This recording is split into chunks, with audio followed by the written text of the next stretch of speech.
নমস্কার বন্ধুরা, আজ আমি বানাবো বাটা মাছের সর্ষে পোস্ত। সর্ষে পোস্ত বানানোর জন্য এই মশলাগুলো নিয়েছি। কড়াইতে তেল গরম করে বাটা মাছগুলো এক এক করে ভেজে নেব।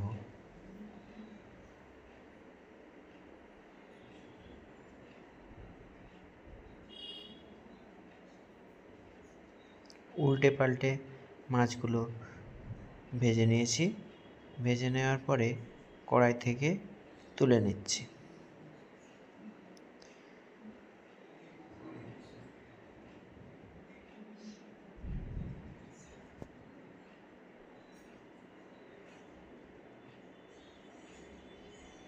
এরপর ওই কড়াইতে আমি আদা বাটা দিয়ে দেব। আদা বাটা দেওয়ার পরে ভালো করে নেড়ে চেড়ে নেব। একটু ভাজা ভাজা হয়ে গেলে ওতে কারি পাতা অ্যাড করব।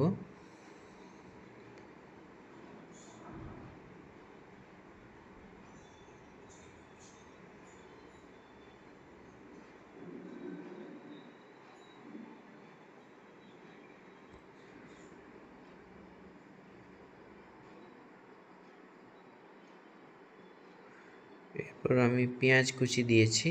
পেঁয়াজ কুচি দিয়ে ভালো করে নেড়ে চেড়ে নেব। এরপর আমি টমেটো কুচি দিলাম।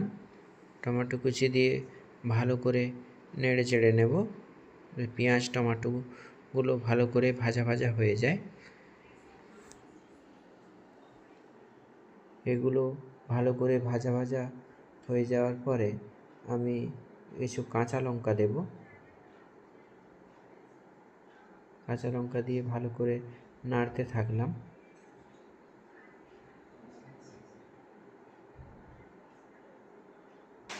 আমি গ্যাসের আঁচটা বাড়িয়ে দিয়েছি।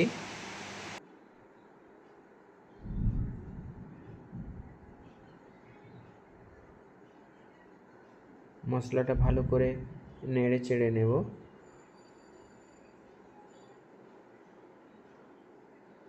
নেড়ে চেড়ে নেওয়ার পরে আমি এই মশলাতে নুন দিলাম, হলুদ গুঁড়ো দিলাম,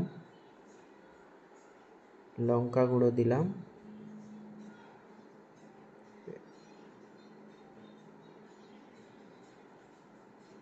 দিয়ে ভালো করে নাড়তে থাকলাম।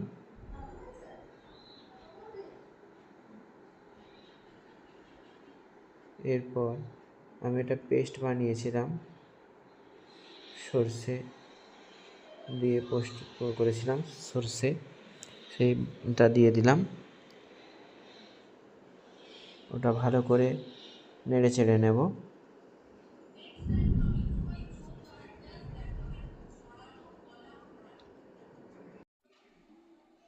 ভালো করে নেড়ে চেড়ে নিলাম। নেড়ে চেড়ে নেওয়ার পরে মশলাটা ভালো করে কষা হয়ে গেলে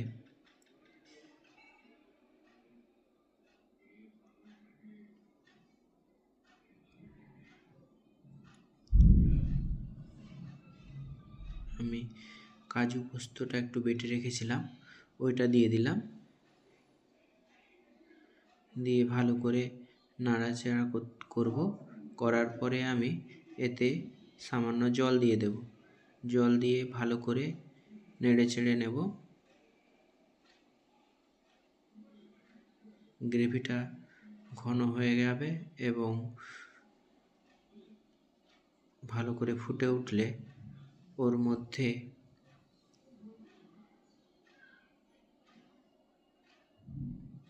আমি একটু কাশ্মীরি লঙ্কা দিয়েছি, কাশ্মীরি লঙ্কার গুঁড়ো দিয়ে ভালো করে নাড়তে থাকলাম। এরপরে আমি বাটা মাছগুলো দিয়ে দেব। বাটা মাছগুলো দেওয়ার পর ভালোভাবে নেড়ে চেড়ে নেব। বাটা মাছগুলো ফুটে গেছে। এরপর আমি ধনে পাতা কুচি দিয়ে দিয়েছি, দিয়ে ভালো করে নেড়ে চেড়ে নেব। আমার বাটা মাছগুলো রেডি হয়ে গেছে। এরপরে একটু ভালো করে নেড়ে চেড়ে নিয়ে আমি গ্যাসের ওভেনটা বন্ধ করে দেব।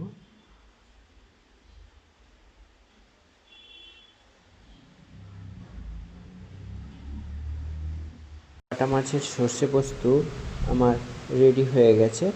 আমি এবারে তুলে নিয়েছি। ভালো লাগবে অবশ্যই।